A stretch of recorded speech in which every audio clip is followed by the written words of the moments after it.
I'm Daniel Berlant in the CAL FIRE Information Center with the fire situation report for Wednesday, October 28th, 2020. Nearly 5,000 firefighters continue to battle 22 wildfires in California. Red flag warnings that have been in place across the state have now been lifted, providing some relief in the weather conditions. We'll talk a little bit more about what we are experiencing and what we will see later in just a moment. Now, yesterday, firefighters responded to 23 new wildfires, and despite the red flag warning conditions and the strong winds, all of those fires were contained. So let's highlight some of the major fires that are burning. We'll start down in Orange County, where we have two major fires. Both of these are being managed in unified command between Orange County Fire Authority and CAL FIRE Incident Management 6. First, we'll start with the Blue Ridge Fire, which is burning along just north of the 91 freeway in the Chino Hills area, Yorba Linda area. This fire has burned just over 14,000 acres, and it is 16% contained. Now, yesterday there were extreme fire weather conditions that continued. Strong, gusty winds continued to just push this fire further to the west. Gusts of even 30 to 50 miles an hour. Winds, though, overnight were much weaker. We're starting to slow down, and so firefighters were really able to take the advantage of the evening's conditions and build containment line. Now, there are evacuations that remain in effect in Yorba Linda, Chino Hills.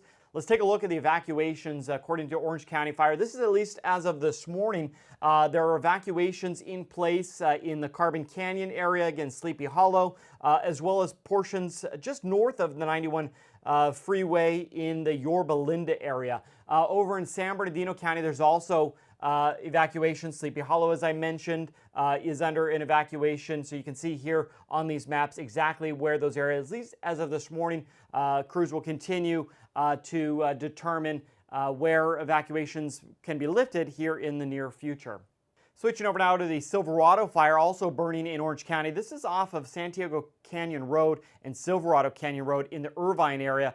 As of this morning, the Silverado Fire, just over 13,000 acres. Good news is the fire is 25% contained. Now, fire behavior was moderate last night with minimal activity, especially as those red flag warning conditions ended. Weather conditions turned much more favorable. Now today, fire crews are continuing to reinforce existing control lines, and with those more favorable weathers, crews will continue to establish more containment lines around this fire. Now, there are still evacuation orders that remain in effect, especially in the Irvine area. You can see from this map which areas, at least as of Wednesday morning, are still under mandatory evacuations. This again is really along the 241 corridor in the community of Irvine. The other fire we've been looking at is the Point Fire up in Placer County. This is just east of Forest Hill. You can see Forest Hill over here. We'll zoom in a little closer and you can see the Point Fire very close to the Fork Fire, which is just on the other side of the Rubicon River, just east of it. The Point Fire, according to the U.S. Forest Service, is 94 acres and 10% contained. Now, as I mentioned, there are several other large wildfires, many of them burning now for several months. For the latest on these fires, as crews continue to make good progress, visit our website at fire.ca.gov. Now, seasonable weather conditions will persist across California today as red flag warnings have expired. In Northern California, gusty offshore winds from the northern foothills to the coast will continue, but will gradually start to dissipate as the day goes on and as we move into the afternoon. You can see here, taking a look at our temperatures today, not too bad. However, we are going to start to see temperatures start to actually warm back up. Look at this is by Sunday conditions, a little bit warmer, but not by much, but definitely warmer than we would normally see for this time of year. Taking a look at our wind gusts here, you can still see that down in Southern California and really along the Sierra, really all the way from above the I-80 area all the way down to the Southern Sierra will still be fairly gusty. We'll see gusts of 30 miles an hour. A mild Santa Ana winds continuing throughout much of the area, but again, the winds definitely dissipating now from what they were earlier in the week. Temperatures are still above normal across much of the state, which means our fire danger is still going to be higher than it normally would be for this time of year. So it is very important that you still remain prepared for a wildfire. So what should you be doing? Here's a few tips. One, create a wildfire action plan. You can get a full virtual downloadable version on our website Have a go bag, so in case a fire does break out, you have everything you need in one place and you can easily go. Assemble an emergency supply kit for any disaster. This is a really good tip.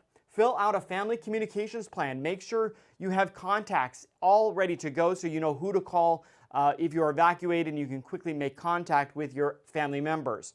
Maintain a list of those emergency contacts. Again, let people know where you are and that you're safe if a disaster does strike. And then last, another tip, identify escape routes and drive them. Sometimes these emergencies and fires occur in the middle of the night. You may be tired, disoriented, stressed. Practicing how you would get out of your subdivision, your home, your community, and having at least 2 ways of doing that in case one is blocked is always a good tip. For more ways on being prepared for wildfires and other emergencies, visit our website, readyforwildfire.org. Today is National First Responders Day, so we want to leave you with an opportunity for us to just say thank you and to show our appreciation to all the brave first responders, the firefighters, the paramedics, the police officers, and all those who have been responding to these emergencies.